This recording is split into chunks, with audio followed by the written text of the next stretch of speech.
Hello student, welcome to in this YouTube channel. और आज हम डिस्कस करने वाले हैं झारखंड पॉलिटेक्निक के क्वेश्चन के बारे में।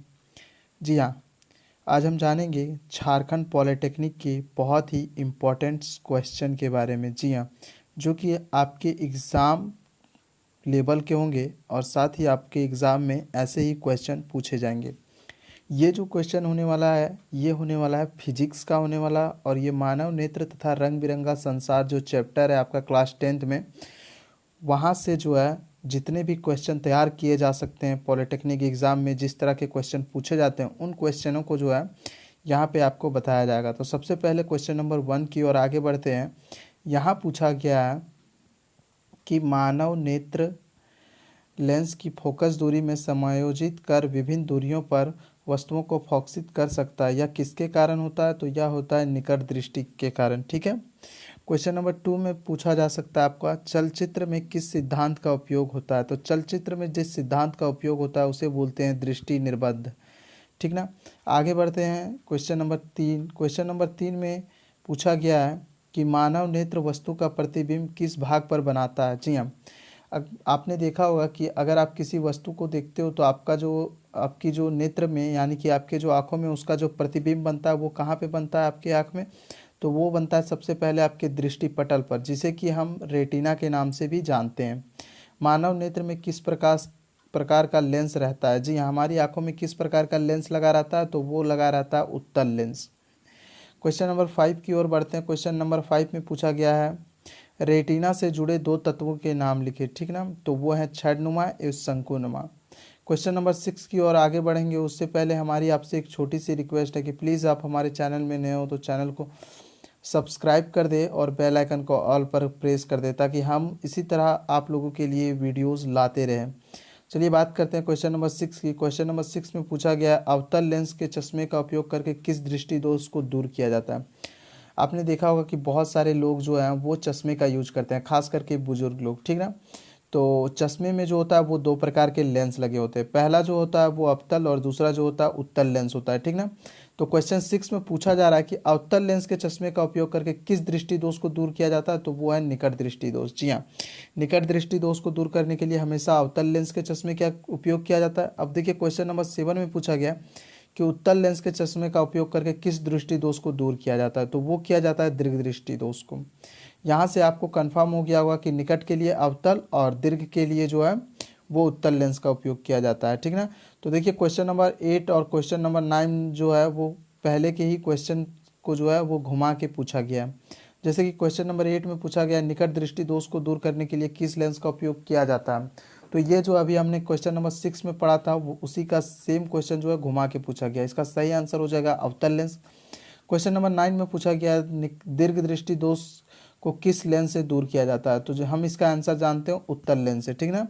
क्वेश्चन नंबर 10 में पूछा गया, मानव नेत्र में रेटिना पर बनने वाले प्रतिबिंब की प्रकृति क्या है? तो जान लेते हैं कि मानव नेत्र पे जो प्रतिबिंब बनती है उसकी जो प्रकृति होती है वो क्या होती है?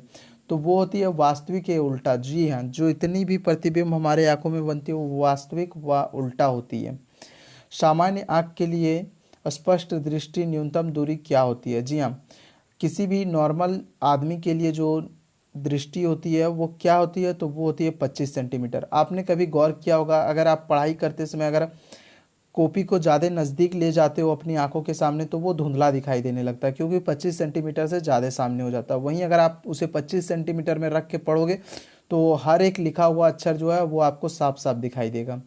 आगे बढ़ते हैं क्वेश्चन नंबर 12 की ओर। इसमें पूछा गया, मानव नेत्र के उस भाग का नाम लिखिए जो मानव नेत्र में प्रवेश होने वाली प्रकाश की मात्रा को नियंत्रित करती है। जी हाँ, सूर्य की किरणें जब आती है और हमारे आंखों में जब प्रवेश करती है, जी हाँ, तो इस सूर्य की जो किरणें होती है, सूर्य का जो प्रकाश होता है उसको जो नियंत्रित किया जाता है वो किसके द्वारा किया जाता है? तो आपने देखा होगा कि आँख के ऊपर में एक पुतली लगा होता है। जी हाँ, जो लिप लिप करते रहता है हर 2 सेकंड 5 सेकंड में। ठीक ना। वही प्रकाश की मात्रा को नियंत्रित करता है। तो ये इसका सही आंसर हो जाएगा। क्वेश्चन नंबर 13 में पूछा गया, मानव नेत्र के रंगीन भाग को क्या कहते हैं? जी हाँ, अगर आप अपनी आंखों में देखोगे तो एक रंगीन भाग आपको दिखाई देगा, उसे आइरिस के नाम से जाना जाता है। आकाश का रंग नीला क्यों होता है? जी हाँ, जनरली हम लोग जो देखते हैं वो आकाश नीला होता है। तो नीला होता है पर क्यों होता है? तो ये जो होता है वो होता है प्रकाश के प्रकीर्णन के कारण होता है। जी हाँ, वास्तव में आकाश नीला नहीं है, वास्तव में आकाश काला है, लेकिन हमें नीला दिखाई देता है और इसका जो रीज़न है वो प्रकाश के प्रकीर्णन के कारण होता है। ठीक ना। सूर्योदय तथा सूर्यास्त के समय सूर्य कैसा प्रतीत होता है? जी हाँ, आपने जब भी सूर्योदय या सूर्यास्त के समय देखा होगा तो सूर्य कैसा प्रतीत होता है? वो रक्ताभ प्रतीत होता है। जी हाँ, रक्ताभ। अब बात कर लेते हैं तारों के टिमटिमाने का मुख्य कारण क्या है। आप अक्सर शाम में देखते होंगे कि आसमान में बहुत सारे तारे जो है वो रहते हैं, तो वो टिमटिमाते क्यों हैं? तारे जो है वो टिमटिमाते क्यों हैं? तो इसका जो मुख्य कारण है वो प्रकाश के वायुमंडलीय अपवर्तन के कारण। जी हाँ, प्रकाश का जो वायुमंडलीय अपवर्तन होता है उसी के कारण तारा जो है वो आपको टिमटिमाता हुआ प्रतीत होता है। क्वेश्चन नंबर 16 की ओर बढ़ते हैं। इसमें पूछा गया कौन रंग जो है वो प्लीज नहीं, यहाँ प्रिज्म होगा, बाय मिस्टेक जो है वो टाइपिंग गलती हो गई है, तो यहाँ पे जो है वो प्रिज्म होगा। कौन रंग प्रिज्म द्वारा कम एवं अधिक विचलित होता है? तो लाल रंग जो है वो प्रिज्म में, जी हाँ, ये ऐसा होता है प्रिज्म, और जब किरणें जाती हैं तो ऐसे जाती हैं। तो सूर्य में 7 किरणें होती है, आपको मालूम होगा, लाल, नीला, बैंगनी, ये सारी कलरें होती है। तो कौन सा रंग जो है वो कम विचलित होता है और कौन सा रंग अधिक विचलित होता है? तो इसमें जो है वो लाल रंग का कम विचलन होता है और बैंगनी रंग का अधिक विचलन होता है। अब बात कर लेते हैं किस रंग के लिए प्रकाश की चाल कम एवं अधिक है। जी हाँ, किस रंग के लिए चाल प्रकाश की चाल कम एवं अधिक है? तो प्रकाश की चाल जो है वो लाल रंग के लिए अधिक होती है, वहीं बैंगनी रंग के लिए सबसे कम होती है 7 रंगों में।